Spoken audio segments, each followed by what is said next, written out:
Hello, ladies and gentlemen. Thank you so much for tuning in tonight for our weekly intel report for the 15th of March, 2023.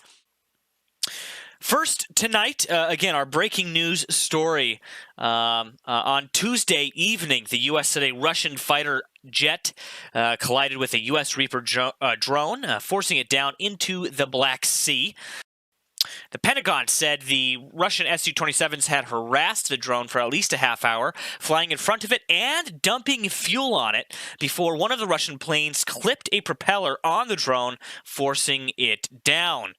Army General Mark Milley, the chairman of the Joint Chiefs of Staff, told reporters Wednesday afternoon that the drone likely broke up in the crash and its debris was under thousands of feet of water in the Black Sea. Quote, "That's U.S. property," Milley said during a press conference at the Pentagon. "There's probably not a lot to recover, frankly." We now know that they are indeed launching a recovery mission and that vessels within the past few hours here have reached that site in the Black Sea.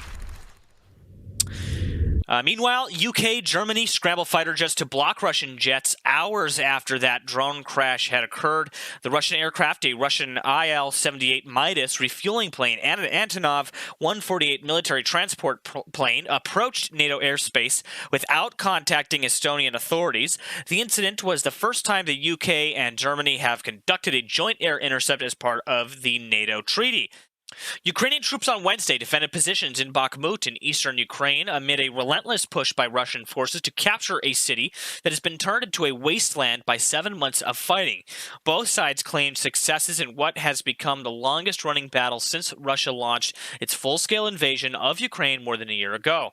Ukrainian officials said the Ukrainian ground forces shot down a Russian fighter jet near Bakhmut and made gains in the northern parts of the city. General Valery Zelenyy, the commander-in-chief of the Ukrainian Armed Forces, said the defense of Bakhmut was of paramount strategic importance. Quote, "It is key to the stability of the defense of the entire front." In other news, Russia's defense ministry will start a new recruitment campaign on the 1st of April with the aim of recruiting 400,000 professional soldiers to the Russian army, according to a report released Wednesday by the Russian defense ministry. Radio Svoboda, citing several regional media outlets, has reported the Russian defense ministry has already sent orders to regions indicating the number of people with whom military contracts should be signed.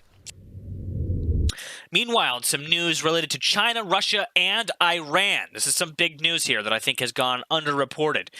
Naval forces from China, Iran, and Russia, all countries that are odds with the United States at this very time, are staging joint drills in the Gulf of Oman this week. This came from China's defense ministry, which said in a report Tuesday. Other countries are also taking part in the Security Bond 2023 exercises, the ministry said, without giving details. Iran, Pakistan, Oman, and the United Arab Emirates all have coastline along the water body lying at the mouth of the strategic Persian Gulf. Quote, "This exercise will help deepen practical cooperation between the participating countries' navies and inject positive energy into regional peace and stability," the ministry said.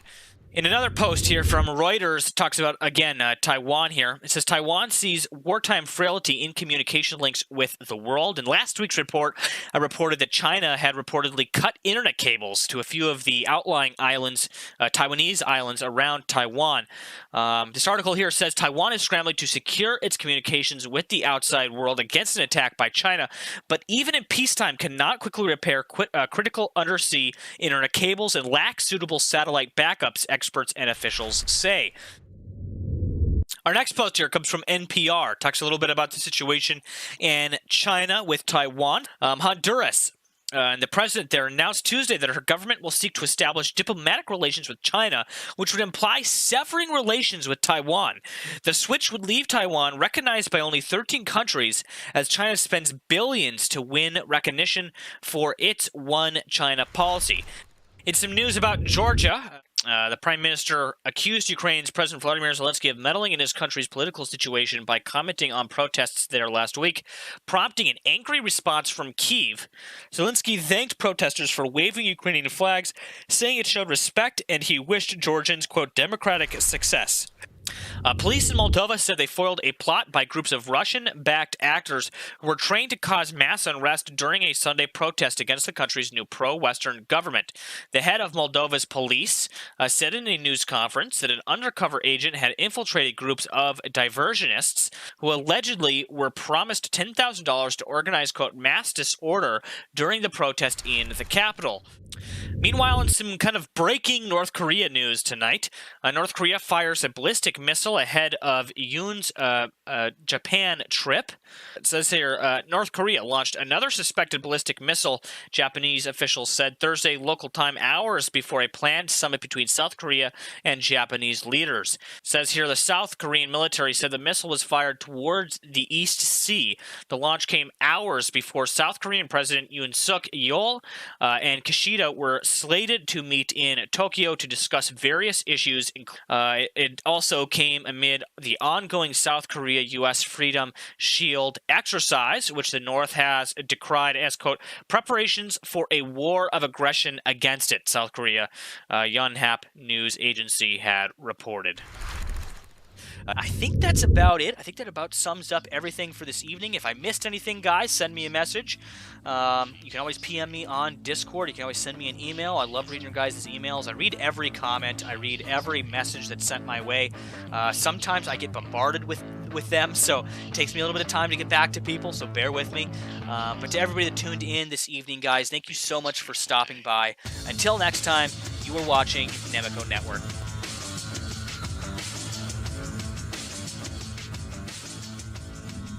Nemico.